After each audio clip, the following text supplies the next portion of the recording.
Admiral Zexthera adjusted her bioluminescent crest as the massive invasion fleet dropped out of hyperspace.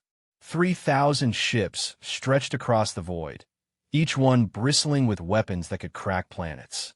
The hegemony's finest warriors filled their holds, eager for another easy conquest. Target acquired, Admiral, her tactical officer announced. Single-star system. Third planet shows signs of primitive civilization. Electromagnetic signatures suggest they've barely mastered radio waves. Zexthera's mandibles clicked in satisfaction. After the disastrous campaign against the Vorthan Empire, the hegemony needed a quick victory. Her career depended on it. This backward little world would provide exactly what she needed. Begin standard bombardment protocol, she commanded. Eliminate their orbital defenses, then proceed with ground assault. I want this finished within one solar rotation. The fleet moved into attack formation with practiced precision. Zexthera had conquered 47 worlds using identical tactics. Overwhelm their primitive defenses, land troops establish control. Simple and effective. But as they approached the blue-green planet, something felt wrong. Admiral, the communications officer's voice carried an unusual tremor. We're receiving transmissions from the surface. Multiple languages, but our translators are picking up references to us. Impossible. How could they know we're here? They're not just talking about our arrival, ma'am. They're discussing our ship configurations, our probable tactics, even our species' biological weaknesses. How could primitives possibly put it on main display? The bridge screens flickered to life, showing feeds from across the planet's surface. Zexthera's confidence evaporated as she watched humans calmly preparing for war. They moved with efficiency that reminded her of veteran soldiers, not panicking primitives. In one location, humans were positioning what looked like crude missile batteries, but the targeting systems were more sophisticated than they should be. In another, ground troops were digging defensive positions that followed textbook military doctrine from advanced civilizations. Sir, energy signatures are spiking across the planet, the sensor operator reported. They're powering up weapons we didn't detect before. Hidden installations are coming online. How is that possible? Our scans showed only primitive technology. The installations were shielded, Admiral. Electromagnetic camouflage that perfectly mimicked natural planetary radiation. We should have seen through it, but somehow. Zexthera's crest dimmed with worry. The hegemony's sensors were the most advanced in known space. Nothing should be able to fool them. On Earth's surface, General Sarah Chun stood in the Pentagon's war room, watching holographic displays that tracked every ship in the alien fleet. Humanity had been preparing for this moment for longer than most people realized. How long until they're in optimal firing position? She asked. 18 minutes, General, replied Colonel Martinez. All defense platforms are online. The orbital stations are maintaining communication blackout, as ordered. Good. Let them think we're defenseless a little longer. Chen had spent 30 years preparing for alien contact, but not the peaceful kind that optimists hoped for. When humanity first detected signs of galactic civilization 15 years ago, the evidence painted a grim picture. Every electromagnetic signal they intercepted spoke of conquest, slavery, and extermination. So humanity had prepared in secret. General, the European defense grid is reporting ready status. Asian coalition confirms all railgun platforms are charged.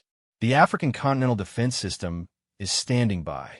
What about the Luna installations? Hidden and ready, ma'am. They still don't know we have a presence on our moon. Chen smiled grimly. The aliens weren't the only ones who could hide military installations. Above Earth's atmosphere, Zexthera was discovering just how wrong her intelligence had been. The planet's inhabitants weren't primitive at all. They were sophisticated warriors who had been expecting this exact scenario. Admiral, we're detecting massive electromagnetic pulse generators coming online. If they activate those, our ships would be disabled. Zexthera finished the thought. How did primitives develop EMP technology? It gets worse, ma'am. Deep scans are revealing underground facilities across every continent. Hardened bunkers, weapons manufacturing, what appears to be a fully integrated planetary defense network. The Admiral's tactical display updated as her sensors penetrated deeper into Earth's defenses. What she saw made her stomach turn. The humans hadn't just prepared for invasion. They had turned their entire world into a fortress. "Sir, incoming transmission from the planet's surface." On screen, a human female appeared, wearing what was clearly a military uniform. She spoke with calm authority that Zexthra recognized from her own mirror. "Alien fleet, this is General Sarah Chun of the United Earth Defense Force. You are approaching a defended world. Turn back now, and no harm will come to you. Continue your approach, and we will defend ourselves." The transmission cut before Zexthra could respond. "United Earth Defense Force?" she muttered. "This planet has a unified military command." "Apparently so, Admiral. And their technology is far more advanced than our initial scans indicated." Zexthra's mind raced. Unified planetary governments were rare even among advanced civilizations. Most worlds remained fractured by tribal conflicts until conquest forced unity upon them. But this world had achieved unity on its own, which meant, "Pull up our database on successful planetary unifications," she ordered. The results chilled her. Every world that had achieved voluntary unity had done so in response to an external threat. They had prepared for war on a planetary scale. "Admiral, we're receiving detailed scans of our fleet composition. Somehow they know exactly how many ships we have, what class each one is, and our probable armament. That's impossible unless they've been watching us for years." Her intelligence officer completed the thought. "Sir, what if they've been intercepting our communications? What if they know our standard invasion protocols?" The horrible possibility crashed over Zexthra like a cold wave. If these humans had been studying hegemony tactics for years, if they had prepared specifically to counter their standard strategies. "Sir, massive energy buildup detected on the planet's surface. They're charging weapons that shouldn't exist on a primitive world." "What kind of weapons?"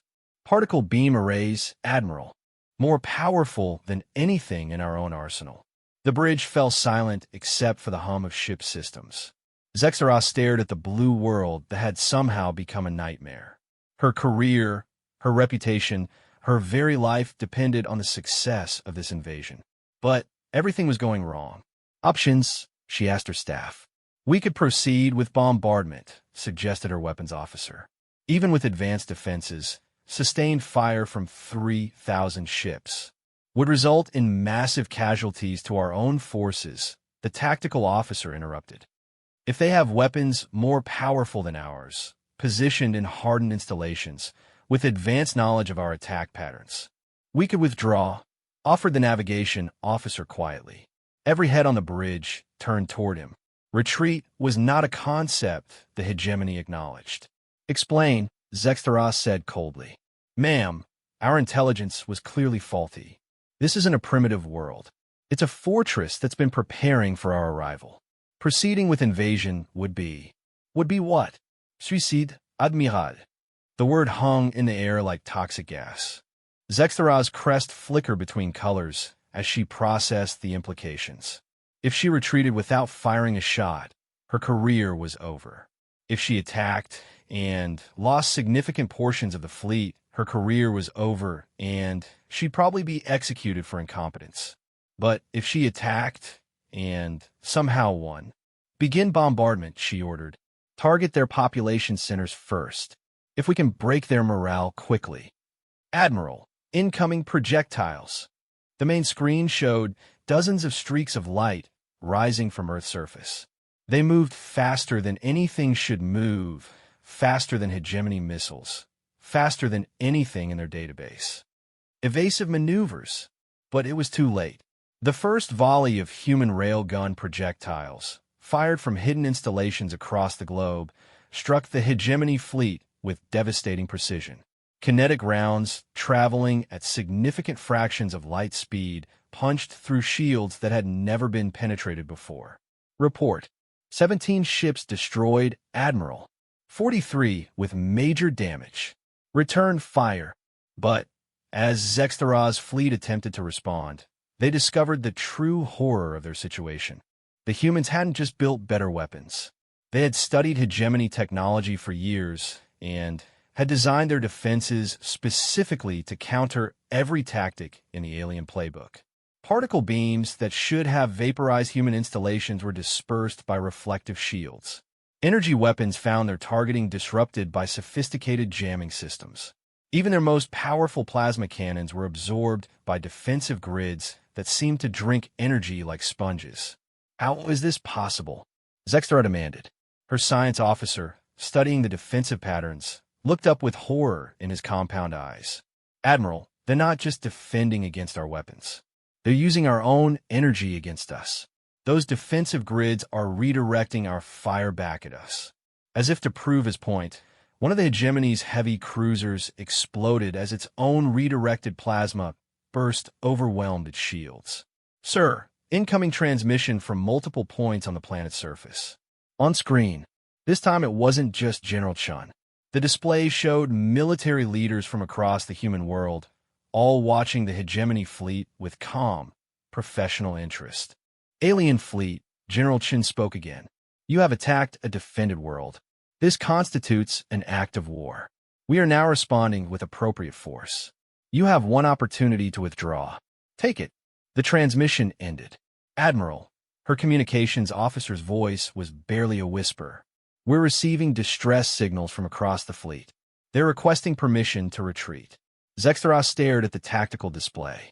In less than 10 minutes, her mighty invasion force had been reduced to a collection of damaged ships facing an enemy that seemed to anticipate their every move. But retreat meant dishonor, court-martial, probable execution. Sir, another wave of projectiles incoming. All ships, emergency jump preparation, she finally commanded. We're leaving. What about the invasion, Admiral? Zextra watched another dozen ships disappear under human fire. There is no invasion. This world is defended by something we don't understand. We're not equipped for this fight. As the surviving ships of the hegemony fleet frantically prepared for hyperspace jumps, Zextra's mind reeled with the implications. How had intelligence failed so completely? How had primitives become so dangerous? But deep in her tactical brain, a terrible thought was forming. What if they weren't primitives at all? What if this species was something else entirely, something the hegemony had never encountered before? Jump coordinates locked, Admiral. Execute. The remnants of the invasion fleet vanished into hyperspace, leaving Earth's defenders watching empty space where 3,000 warships had been just moments before. In the Pentagon War Room, General Chun allowed herself a small smile. Phase 1 complete, she announced. All units maintain alert status. Intelligence suggests they'll be back, probably with reinforcements. How can you be sure, General? Because that's what we would do, Chun replied. They're going to report back to their superiors that they encountered unexpected resistance. Someone higher up the chain is going to decide that Earth represents either a threat that must be eliminated or a prize too valuable to ignore. She turned to address the room full of military leaders from every nation on Earth. Ladies and gentlemen, we just passed our first test. But this was just the beginning. The real war starts now. Outside, across the world, hidden installations powered down to standby mode. Orbital defense platforms resumed their disguised positions. And, in laboratories buried deep underground, human scientists continued their work on weapon systems that would have given even the hegemony nightmares. Earth had been preparing for this day for 15 years. They were ready for whatever came next. Supreme Commander Vorthax slammed his armored fist against the holographic display, causing it to flicker and distort. The assembled war council of the hegemony's finest military minds flinched at his rage. Explain to me again how Admiral Zextra managed to lose over 300 ships to a primitive backwater world. Admiral Zextra stood at attention, her bioluminescent crest dim with shame. Supreme Commander, our intelligence was fundamentally flawed. The planet Earth is not a primitive civilization. They possess advanced military technology and have been preparing for our arrival for years. Years. Vorthax's voice carried the dangerous calm that preceded executions. How could primitives know about the hegemony for years without us detecting their surveillance? Sir, we believe they intercepted our deep space communications and have been studying our military protocols. Their defensive systems were specifically designed to counter our standard invasion tactics. General Krextar, veteran of 100 conquests, spoke from across the war room. Supreme Commander, I've reviewed Admiral Zextara's tactical recordings. The humans demonstrated capabilities that shouldn't exist in their technological tier. Their kinetic weapons achieve velocities that require gravitic manipulation. Gravitic manipulation? Vorthack's compound eyes focused on Krextar. That's Tier 7 technology. Our scouts rated this world as Tier 2 at best. The scouts were deceived, sir. The humans concealed their true capabilities behind electromagnetic camouflage. Our own sensors couldn't penetrate their deception. Supreme Commander Vorthack paced the length of the war room, his heavy footsteps echoing off the metallic walls. The hegemony had conquered over 1,000 worlds in their expansion across the galaxy. They had faced primitive civilizations with courage, advanced worlds with powerful weapons, even ancient races with technologies that bordered on mystical. But they had never encountered anything like what Admiral Zextara described. "Show me their defensive capabilities again," he commanded. The holographic display recreated the battle in miniature. Vorthack watched as human projectiles moved at impossible speeds, striking hegemony vessels with surgical precision.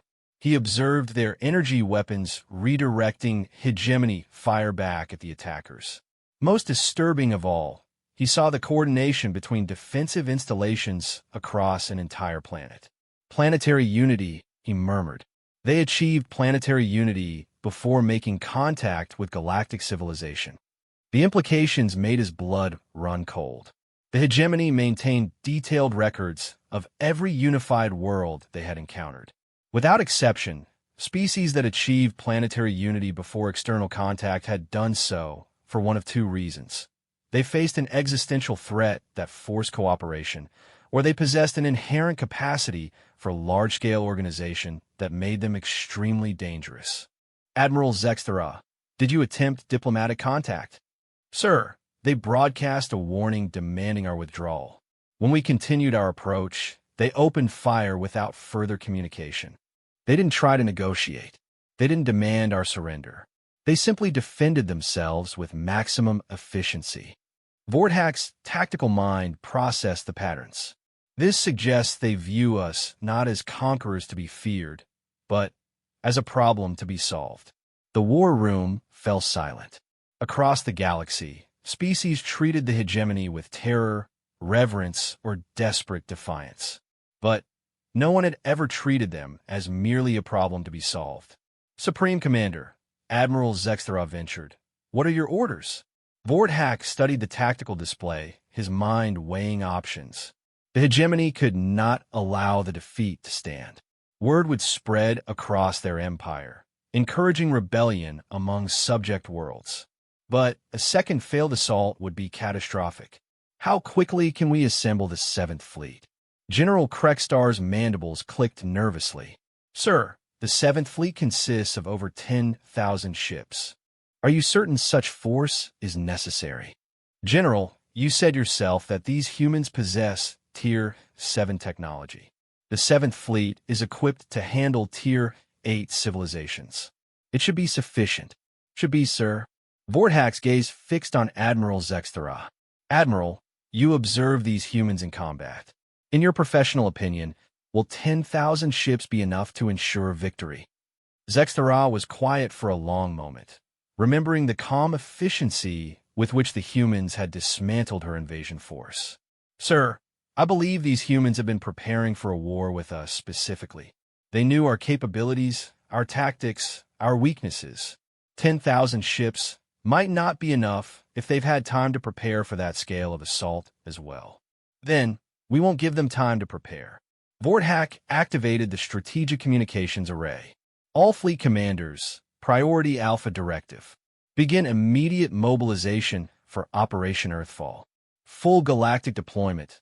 Maximum force authorization."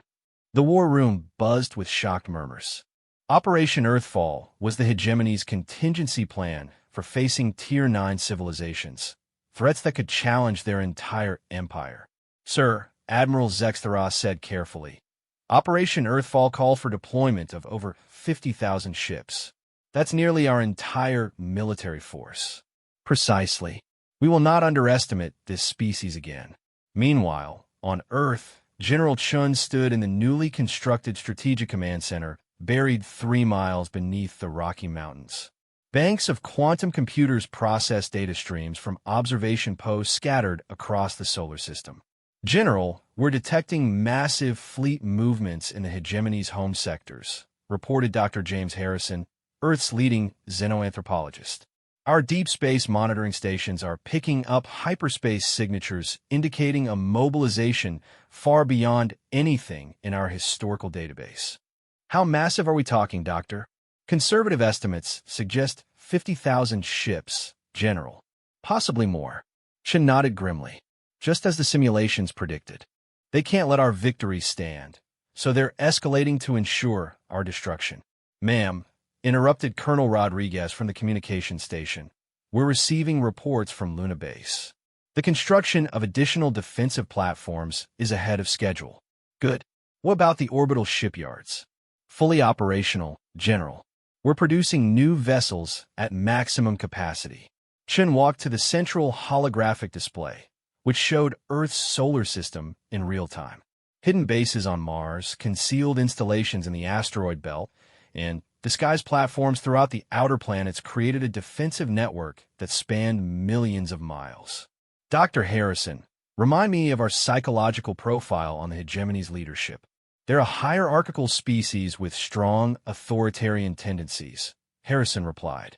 Individual commanders have limited autonomy, but are held personally responsible for failures.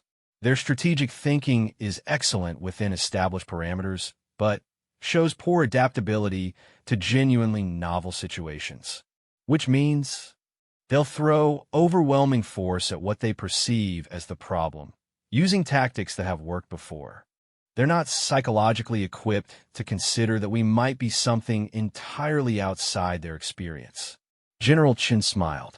Then, they're about to make exactly the mistake we want them to make. 6 months later, the largest military fleet in galactic history dropped out of hyperspace at the edge of Earth's solar system. Supreme Commander Vorthak himself commanded the assault from his flagship, a massive dreadnought that could crack moons. Begin long-range scanning, he ordered. I want detailed intelligence on every installation in this system. Sir, we're detecting this can't be right. Report. Supreme Commander, the system is heavily fortified. We're reading defensive installations on multiple planets, hidden bases throughout the asteroid belt, and what appears to be a shipyard complex near the 4th planet. Vorthak studied the tactical display with growing unease.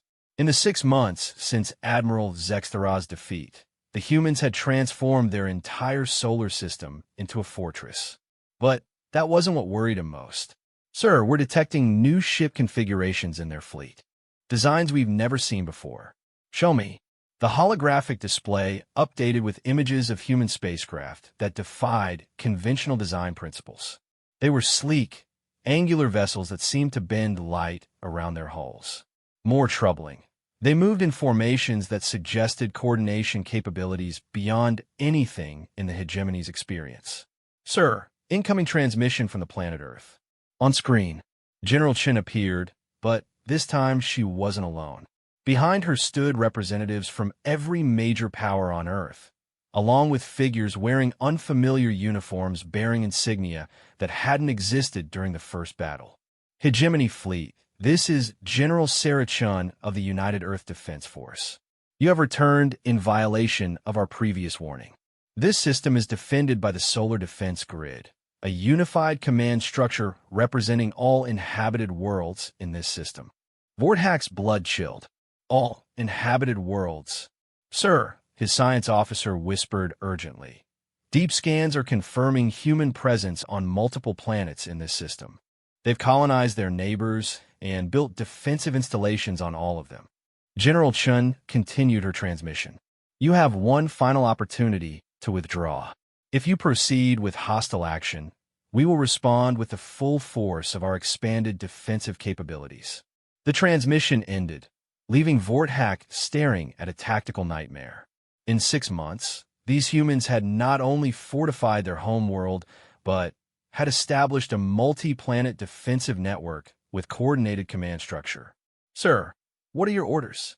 Vorthak studied the display showing 50,000 hegemony ships facing an unknown number of human vessels supported by system-wide fortifications. Everything in his military training said this should be an easy victory. 50,000 ships could devastate entire sectors. But a small voice in his mind whispered that these humans had prepared for exactly this scenario. Begin attack formation, he ordered, hoping his voice sounded more confident than he felt. As the hegemony fleet moved into assault position, human ships emerged from concealed positions throughout the solar system. They moved with perfect coordination, each vessel taking predetermined positions in a defensive grid that spanned millions of miles. Sir, energy readings are off the charts. They're powering up weapons that shouldn't be possible. Impossible how? Sir, we're reading energy signatures that suggest they've learned to harness stellar output directly. Some of their installations appear to be channeling power from their star itself. Vorthak's mandibles clicked nervously. Direct stellar manipulation was Tier 9 technology, the domain of civilizations that could reshape star systems. If humans had achieved that level of capability, sir, incoming projectiles. But this time, the human response was beyond anything they had faced before.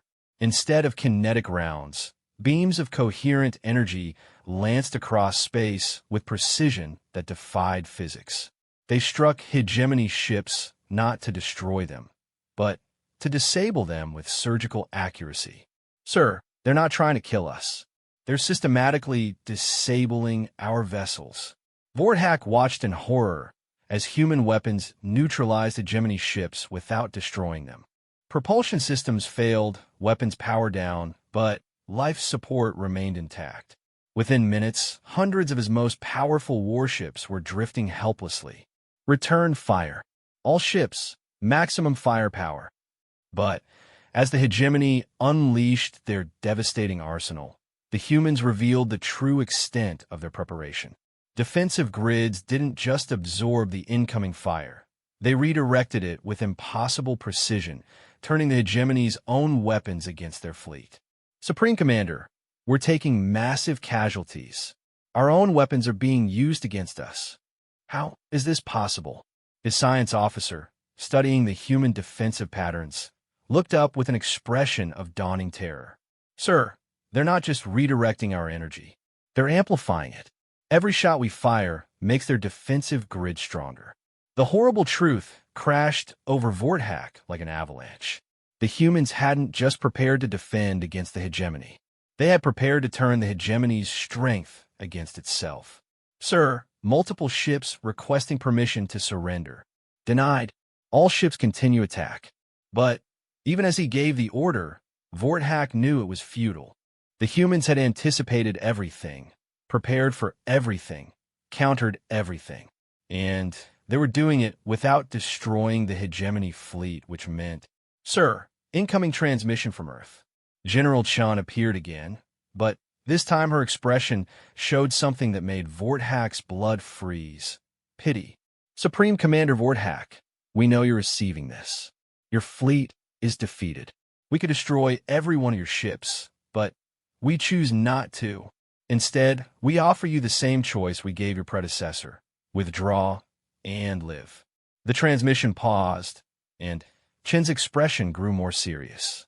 But understand this. If you return a third time, we will not be so merciful. Earth is defended. Our solar system is defended. And we have capabilities you cannot imagine.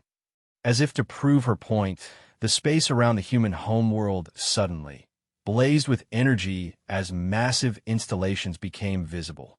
Structures that dwarfed entire hegemony battle stations had been hidden in plain sight, waiting for this moment to reveal themselves. Sir, his tactical officer whispered, Some of those installations are larger than our capital ships. How do we not see them? Because they didn't want us to, Vorthak replied numbly. He stared at the tactical display, showing his magnificent fleet, the pride of the hegemony, reduced to helpless hulks by an enemy that had shown them mercy they didn't deserve. Sir, your orders? Vorthak closed his eyes, feeling the weight of absolute defeat. Signal all ships. We're withdrawing. Sir, the High Council will demand an explanation. Then, I'll give them one, Vorthak replied grimly. I'll tell them we found something in this system that the hegemony was never meant to face. As the surviving hegemony ships limped toward hyperspace, Vorthak sent one final message to Earth. We understand. We will not return. The response came immediately from General Chun. We know you won't. And somehow, Vorthak realized she was right. The hegemony would not return because Earth wasn't just defended. It was defended by something that had been preparing for their arrival since before first contact, something that understood the hegemony better than the hegemony understood itself, something that had been waiting. The High Council chamber of the hegemony fell silent as Supreme Commander Vorthak finished his report. The assembled leaders of 1,000 worlds sat in stunned quiet, processing the impossible truth he had just delivered. You're telling us, spoke High Counselor Threxnan slowly, that 50,000 ships, the greatest fleet in our history, was defeated by a single star system? Not defeated, Vorthak corrected grimly. Neutralized. They could have destroyed us completely, but chose mercy instead. Mercy? The word came out as a hiss from Counselor Zephyra. The hegemony does not receive mercy. The hegemony has never faced anything like Earth before, Vorthak replied. These humans are not just another species to be conquered. They are something fundamentally different. High Counselor Yexmoth, eldest member of the council, leaned forward on his ceremonial staff. Explain this difference, Supreme Commander. What makes these humans so dangerous? Vorthak activated the holographic display, showing recordings from both battles. Watch how they fight. Every defensive action was calculated, precise, efficient. No wasted energy, no unnecessary destruction. They neutralized our threats while preserving our lives. You speak as if this is significant, Counselor Threxnan observed. It is. Vorthak highlighted specific tactical patterns. In the second battle, they had weapons capable of destroying our entire fleet in minutes. But they chose instead to disable us. This suggests they were never fighting for survival. They were teaching us a lesson. The council chamber erupted in angry voices. The concept of being taught a lesson by primitives was beyond most counselors' ability to comprehend. Order. High Counselor Yexmoth struck his staff against the floor. Supreme Commander, continue your analysis. The humans have achieved something we believed impossible, Vorthak continued. They unified their planet not through conquest, but through cooperation. They faced the prospect of external threat and chose to work together rather than fight among themselves. Species cooperate when facing extinction, Counselor Zephyra dismissed. This is not unprecedented. But they didn't just cooperate, Vorthak emphasized. They studied us. For years, possibly decades, they intercepted our communications, analyzed our tactics, and prepared specifically for our arrival. They turned their entire solar system into a trap designed exactly for our military doctrine. The implications slowly dawned on the assembled counselors. The hegemony's expansion had always relied on superior technology and superior organization overwhelming less advanced species. But if a species could study them in advance, prepare countermeasures, and coordinate on a system-wide scale. Sir, spoke Counselor Mextar, Intelligence Division Chief. Our deep space monitoring has detected unusual hyperspace activity near the human system. It appears they're sending ships beyond their solar system. Exploration vessels? Asked High Counselor Yexmoth. Unknown, sir. But the energy signatures suggest ships far larger than anything they revealed during our encounters. Vorthak's crest dimmed with worry. They're expanding across the galaxy, in a sector the hegemony considered secure, Admiral Lisa Park commanded humanity's first deep space exploration vessel from the bridge of the USS Endeavour. Around her, the most advanced ship humanity had ever built hummed with power that would have impressed even hegemony engineers. Status report, she requested. Long-range sensors are detecting multiple star systems with signs of civilization, reported Lieutenant Commander Singh. Some appear to be hegemony, client species. Any signs of defensive fortifications? Minimal, Admiral. These worlds appear to be maintaining only token defenses, probably relying on hegemony protection. Admiral Park studied the tactical display thoughtfully.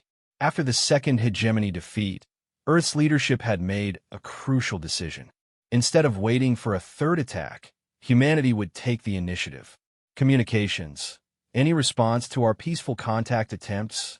Several species have responded positively, Admiral. They seem interested in alternatives to hegemony rule. Alternatives? Commander Singh elaborated. They're asking about Earth's defensive capabilities, our technology, our political structure. Some are requesting protection from hegemony taxation and military conscription. Admiral Park smiled grimly. Earth's victory over the hegemony hadn't gone unnoticed across the galaxy. Species that had submitted to alien rule for generations were suddenly asking questions they had never dared ask before.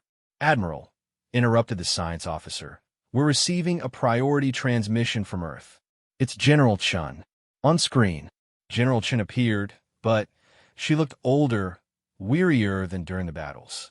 Behind her, Admiral Park could see representatives from dozens of alien species. Admiral Park, I'm transmitting updated mission parameters. You're no longer on an exploration mission. You're now commanding humanity's first diplomatic vessel. Diplomatic mission, ma'am? We're receiving requests for alliance from over 200 species across 17 sectors. They want Earth's protection from the hegemony. Admiral Park stared at the transmission in amazement. 200 species? Word of our victories has spread. Species that the hegemony considered loyal subjects are revealing they were never truly loyal at all. They submitted because they had no choice. Now they believe they have an alternative. The implications were staggering. If hundreds of species were ready to rebel against the hegemony, the balance of power in the galaxy was about to shift dramatically. What are our orders, General? Assess their defensive capabilities. Provide technological assistance where appropriate, and begin construction of an interstellar defense network, a network spanning multiple star systems. Admiral, the hegemony controls thousands of worlds through fear and overwhelming force. But fear only works until someone demonstrates that the threat can be defeated. We've shown them it can be done. Now we need to show everyone else how to do it. Back in hegemony space, High Counselor Yexmoth stood alone in his private chamber, studying intelligence reports that painted an increasingly grim picture. Rebellion was spreading across their empire like a plague, and at the center of it all was the mysterious world called Earth. High Counselor, his aide announced, Supreme Commander Vorthak requests immediate audience. Send him in. Vorthak entered, but he looked different somehow. The confident bearing of a career military officer had been replaced by something approaching humility. High Counselor, I've completed my analysis of the human defensive systems. I believe I understand what we're truly facing. Explain. The humans weren't just preparing for our arrival, sir. They were preparing for the liberation of the galaxy. The words hung in the air like an accusation. Yexmoth felt the weight of centuries of conquest pressing down on him. You believe they planned this? I believe they studied us long enough to understand exactly what we are, Vorthak replied. We're an empire built on fear, maintained through the belief that resistance is futile. But they proved resistance isn't futile. They didn't just defeat us, they demonstrated that we could be defeated. And now our subject species are applying that lesson. Yes, sir. But here's what concerns me most. The humans aren't expanding through conquest. They're expanding through invitation. Species are joining them voluntarily because they offer something we never did, which is choice. High Counselor Yexmoth walked to the viewing port that looked out over the hegemony's capital world. Below, Millions of beings from conquered worlds went about their daily lives in the shadows of monuments to hegemony supremacy. What do you recommend, Supreme Commander? Honestly, I recommend we negotiate. Negotiate? Yexmoth turned, shocked. The hegemony does not negotiate. Sir, with respect, the old hegemony doesn't exist anymore. The humans have proven our fundamental assumption wrong. We believe that superior force guaranteed victory. They've shown that superior preparation and unity can overcome any amount of force. So we adapt our tactics. Sir, it's not about tactics. It's about philosophy. We conquer through fear and force. They defend through cooperation and choice. Those are fundamentally incompatible approaches, and theirs appears to be more effective. Yexmoth considered this. In his long lifetime, he had overseen the conquest of dozens of worlds. He had believed, truly believed, that the hegemony was bringing order to chaos, civilization to barbarism. But if species chose to join the humans rather than serve the hegemony, what kind of negotiations would you suggest? Partition, Vorthak replied immediately. We acknowledge their sphere of influence. They acknowledge ours. We stop expanding toward their space. They stop encouraging rebellion in ours. And if they refuse? Vorthak was quiet for a long moment. Sir, our intelligence suggests they now have defensive alliances with over 300 species. Their technology is advancing at an exponential rate through shared research. And they're building new ships specifically designed to defend other worlds. Your point. If they refuse partition, I don't believe we can stop them. The truth of it settled over both leaders like a shroud. The hegemony, greatest military power in the galaxy, was facing an enemy they couldn't defeat through traditional means. Prepare a diplomatic mission, Yexmoth ordered finally. We'll offer partition. Sir, what if they've already decided our rule is illegitimate? What if their goal isn't coexistence, but liberation of all our worlds? Yexmoth stared out at the capital of an empire that had seemed eternal just months ago. Then we'll discover what it feels like to be on the other side of conquest. 6 months later, the most unprecedented diplomatic meeting in galactic history took place in neutral space. General Chun, now bearing the title of Earth's first galactic ambassador, sat across a conference table from High Counselor Yexmoth himself. High Counselor, Chun began, we appreciate your willingness to negotiate. Ambassador Chun, the hegemony is prepared to offer formal recognition of human sovereignty over your current sphere of influence in exchange for guarantees that you will not encourage further rebellion among our subject worlds. Chun smiled. I'm afraid that's not possible. High Counselor. Yexmoth's crest flickered with worry. Explain. We cannot guarantee that species will not choose freedom when offered the alternative. We've discovered that most of your loyal subjects were never truly loyal. They were simply afraid. So you refuse our offer? We counter with an offer of our own, Chun replied. Complete autonomy for any species that requests it. Those that choose to remain with the hegemony may do so freely. Those that choose independence or alliance with Earth will be protected. You're demanding the dissolution of our empire. We're offering universal self-determination, Chun corrected. The right of every species to choose their own path. Yexmoth stood angrily. The galaxy would descend into chaos. High Counselor, your empire spans thousands of worlds, but how many of them joined you voluntarily? The question hung in the air unanswered. Our alliance now includes over 800 species, Chun continued. Everyone joined by choice. They contribute according to their abilities and receive protection according to their needs.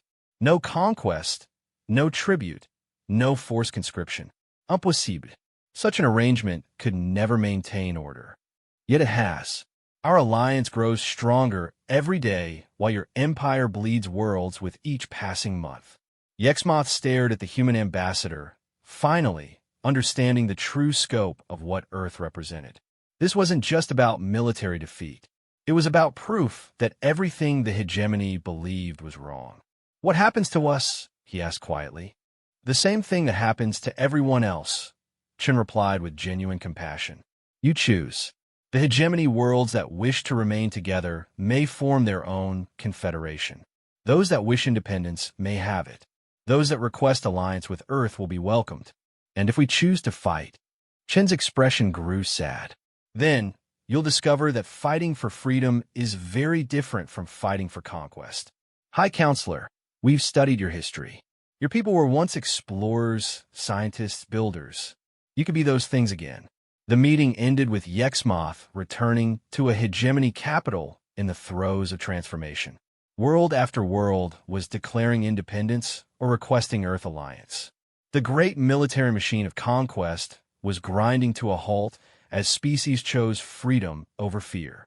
A year later, High Counselor Yexmoth, now simply Counselor Yexmoth of the Free Hegemony Confederation, stood in the same viewing port where he had once watched an empire collapse. But below him, the former capital world buzzed with new energy. Without the burden of conquest and oppression, the hegemony's people had rediscovered their love of learning and building. Counselor, his aide announced, the Earth delegation has arrived for the anniversary celebration. Anniversary? The anniversary of first contact, sir.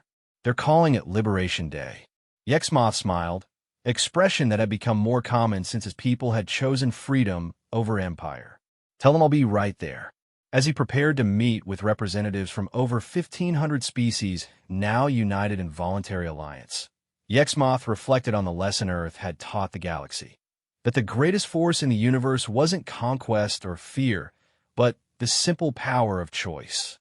And across the galaxy, on thousands of worlds where beings now lived free from the shadow of forced submission, children learned the story of a small blue planet that had turned invasion into liberation and fear into hope.